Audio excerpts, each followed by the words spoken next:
Welcome back to College Football Addiction. Texas survives a double overtime game against Arizona State in maybe what we thought would not be the most exciting game of the day, but because of what is happening right now in the Rose Bowl, probably the most exciting game of the day. If Arizona State, Texas is not the most exciting game of the day, then I'm recording this before halftime because the score is so lopsided. But if it's not, then certainly Oregon has pulled off one of the most insane comebacks of all time. I am not projecting that to happen. A great game, a phenomenal game, a game that, at the end of the day, Texas survives, moves on. Texas fans, I want to hear from you. I'm going to give you my thoughts, but I want to know what you think. I want you to be honest. To me, I'll sum it all up right now. I'll go into more detail later. But to me, it is one hand, hey, we survived and advanced. We played a very physical team. We played a very tough team to play, a team that was very hot coming to the playoffs, and they got going with some of the stuff they wanted to do late, and they gave us some problems. But we found a way to win. We found a way to survive and advance. On the other side, on the other hand, if you're being a little bit of a pessimist or you're being a little bit of a realist, you could say, we got some problems that need to be fixed. And we've got some things that can erase those problems. We've got some things that can certainly get us out of jams when we get into them. But we got some real problems that we need to get fixed, especially considering how hot the team is from Columbus if they end up finishing off this 31-0 beatdown that they've got going over Oregon right now with about 6.5 minutes to go in the first half. I thought Arizona State came out and their big problem early. I don't necessarily need to go through a play-by-play thing on this, but I thought that just they couldn't finish. They end the first drive with a field goal, and so you're like, is that fourth and what was it, 3-ish? I didn't love the design quarterback run. Just to end up kicking a field goal, they end up making that field goal, so maybe not the worst thing, but just immediately Texas blitzes, Arizona State. 2 plays, touchdown. The touchdown, obviously the long pass to Golden and then the more touchdown kind of on the wheel. They go up 7-0 and then an immediate punt return touchdown. It's 14-3 or 7-3, 14-3 after the punt return. And you're thinking, okay, this is probably going to get pretty ugly pretty fast. This is kind of what we were worried about. Arizona State didn't look like they could stop Texas. Arizona State didn't look like they could score on Texas. And it just very much seemed like this is going to be bad news for the Sun Devils. Texas comes out, and they're on their third offensive play of the game, and they're already up 14-3. And then from there, the game kind of shifted a little bit. Arizona State got a stop, forced a punt.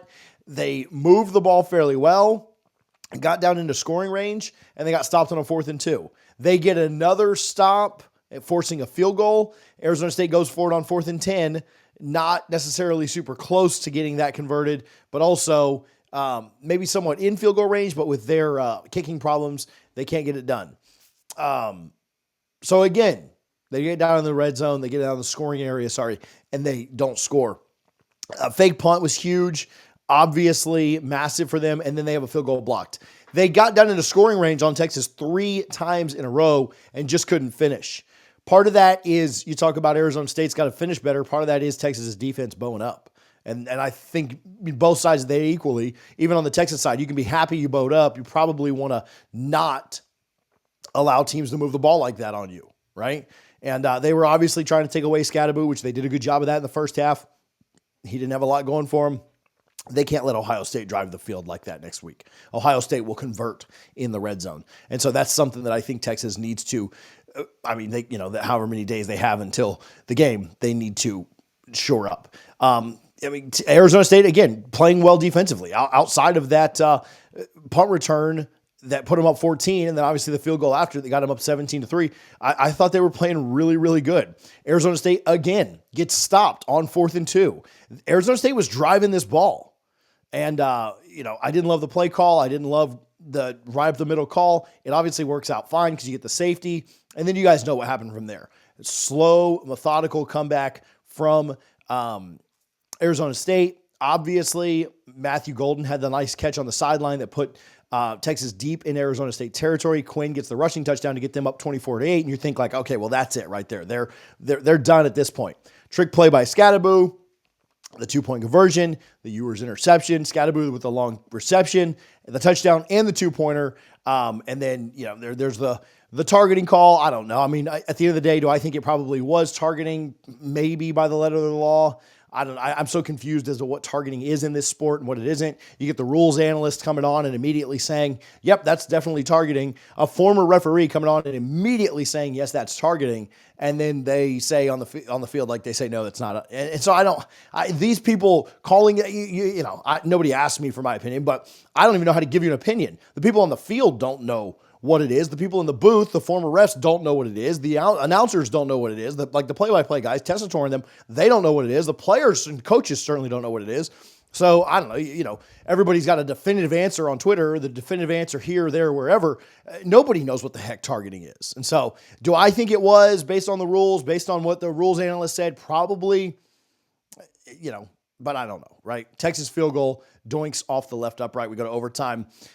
The 4th and 13, obviously, Arizona State goes up first. The 4th and 13, I thought it was weird to go to a cover 0. I mean, I know you want to be aggressive. I know that's Kenny's personality. I know that's the team's personality. But I didn't love the cover 0 there. I thought that, man, you've got one chance to win it. You're getting pressure with 4 or 5. You don't need to bring out the all-out blitz. That's something I'm sure he will regret, and they will regret for a long time. I just don't think it was necessary. Great job by Ewers to recognize it. See, I think once he recognized it, Dilly probably should have called a timeout, checked out, because he checked out of it, checked into max protect, gave the go route, and it was all over from there, right? Once they scored to tie it up, you kind of felt like, man, that was probably Arizona State's best shot to get it. First play of second overtime is Gunnar Helm, and then obviously the interception ends it. Early in the game, again, we talked about this. Arizona State just couldn't finish. You think about the stop early on 4th and 2. They kicked the field goal there, but maybe they should have gone for it. You think about the blocked field goal. There's 3 points there. Obviously, maybe it doesn't go to overtime without that. You think about getting stopped on 4th and 2. Now, I know they got the safety, but you would certainly trade 5 points for 2 points. You think about or 7 points for 2 points, which is a difference of 5+, right? So you think about the 4th and 10 they got stopped on. They were stopped so many times. They were driving the ball fairly well on Texas. Texas fans, as I asked you earlier, is that a concern? Is the way that they move the ball a concern? Now, I will say, if you take away, which you cannot, if you take away the trick play and you take, the Scatterbo pass and you take away the long Scatterbo catch, which you can't take 2 plays away. But it was kind of like hey, we got beat deep a couple of times. If you take some of that yardage away, maybe it's not so bad. I just think Arizona State was just so scrappy. However, Texas let them hang around. And Texas could not get the running game going in this game. I thought Arizona State did a really good job of that. They wanted Quinn to have to beat him, and ultimately he did. There's no doubt about that. He had the touchdowns late to not only the rushing touchdown to get it to 24, but also both touchdowns in overtime. He did, he did. But I thought that was a good game plan. I thought it was a good game plan to try and shut down the run. Don't let Bluer and these guys beat you. And because you saw them beat Clemson. And I thought that was Arizona State's plan. And I thought they did a good job of that. We're not going to let Texas' rushing attack beat us. We are, Arizona State's a very underrated defensive rushing team. And I thought they did a good job against that. However, if you're Texas, are you a little worried about letting them hang around as much as they did? Again, we're not playing the ifs and buts games because you can play some ifs and buts for Arizona State. But if not for the punt return touchdown, right? Which was an amazing play. You can't take that away. But I think that helps their offensive numbers. If I had told you that offensively, Arizona State was going to hold Texas to 17 points in this game. Now, I know they scored more because of overtime. But if I'd have told you that Texas was only going to score 17 points in this game, you probably wouldn't have felt great about winning it, right? Now you get the big punt return, you get it to overtime, you do get, they scored more, but man, again, Arizona State, my hat's off to them. They played, nobody picked them in this game. Drake Toll, our Big 12 guy, picked him, and as much hate as he got for that, he was pretty close to right. If not for a 4th and 13 all-out blitz, he would have been right. At that moment, Arizona State's chances of winning the game were 95% or more, and so I think you look at that and say, well, maybe he was a little more right than you give him credit for, right? I know that none of you guys are going to go apologize to Drake Toll for that, but Arizona State played this really well. They absolutely came out and played loose. They played like they had everything. And I thought when they got down early, when they were down 17-3, You could have seen them mail it in there. You could have seen them absolutely go into, hey man, this is just not our day, man. These guys are bigger, faster, stronger, and many of us watching the game were saying, dude, this thing might be over. This thing may not be competitive. It might. How long until we can get the Rose Bowl on? Little did we know this would be the game of the day, and the Rose Bowl would be the game that we would say, how long until we can get this one over, so we can just get on with our New Year's night. Texas had 125 yards of offense through three quarters. Obviously, that improved tremendously because of overtime. They had 50 yards, and then that last drive was a 75-yard drive as well. But they were outgained by Arizona State by over 130 yards. They had 53 yards rushing total. Before overtime, Arizona State was outgaining them by 150 yards. It was truly a calamity of errors by Arizona State on finishing.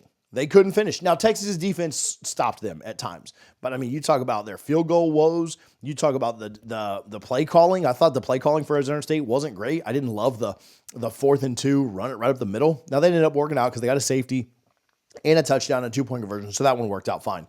But, I thought their finishing wasn't good. I thought their play calling wasn't good.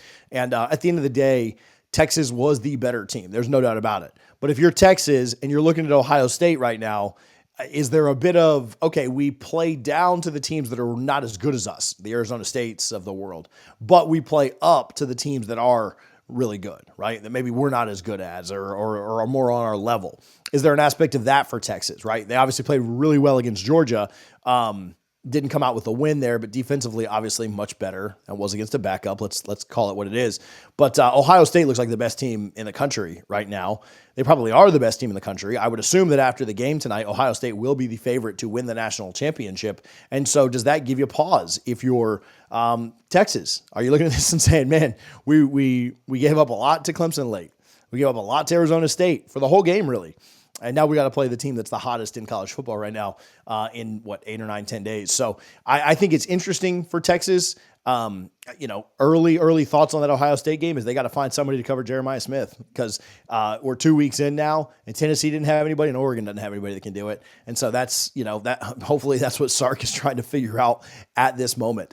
Shout out our guy, Jerry Hamilton of On Texas Football. He was on here previewing this with us. He'll be on here to preview the Ohio State game at some point. So if you're not subscribed, make sure you change that. The Texas Longhorns are officially the first team to win all 6 New Year's 6 bowl games. That's kind of a cool stat. Found that from him on X, on Twitter over there. Make sure you're following Jerry Hamilton on Texas Football. They do a great job. Huge YouTube channel. And so we appreciate them for always coming on with us and chatting. And again, I'm sure he'll be back fairly soon to talk about this Ohio State game. But I do want to hear your thoughts. I want to hear what you guys think, Texas fans. Are you? I can probably guess. There's a little bit of relief that you got away with the win, and then there's probably a little bit of concern at the way the win came. Certainly not the way that many of us expected. But let's talk about it. Hey, you survived in advance. You're 2-0 in these playoffs. If you can find a way to win 1 more, if you can find a way to win 2 more, you're national champs, right? Doesn't matter how pretty it is. Doesn't matter how ugly it is. You don't get docked because you get ugly wins now. You just got to get wins. Can anybody slow down Ohio State at this point? We'll see. Certainly not Oregon. It doesn't look like as we get close to halftime and they're still pitching a shutout. So appreciate you guys, as always, for tuning in to College Football Addiction. We'll be back to talk more Texas football soon. Our thoughts and prayers, I should have led off with this, but our thoughts and prayers are with anybody in New Orleans that may be watching this, anybody that was traveling for that Georgia-Notre Dame game. Hopefully everyone you know and traveled with and love and care about is safe. Obviously, just a very senseless act, an act of pure cowardice, an act of terrorism that took the lives of at least 15 people, it sounds like now. We make a big deal about football. We talk about a lot of dumb stuff on this channel, college sports included. But nothing compares to the loss of life. And that just sucks, man. People in town, whether it's for the first or whether it's for the game or whether they're just living their lives, just absolutely tragic. And, obviously our coverage of that game will take place tomorrow instead. So appreciate you guys as always for tuning in. Our thoughts and prayers again with those impacted, in New Orleans, around New Orleans, and the family that's impacted all over, around that situation. So thank you guys. As always, we'll talk to you soon here on College Football Addiction.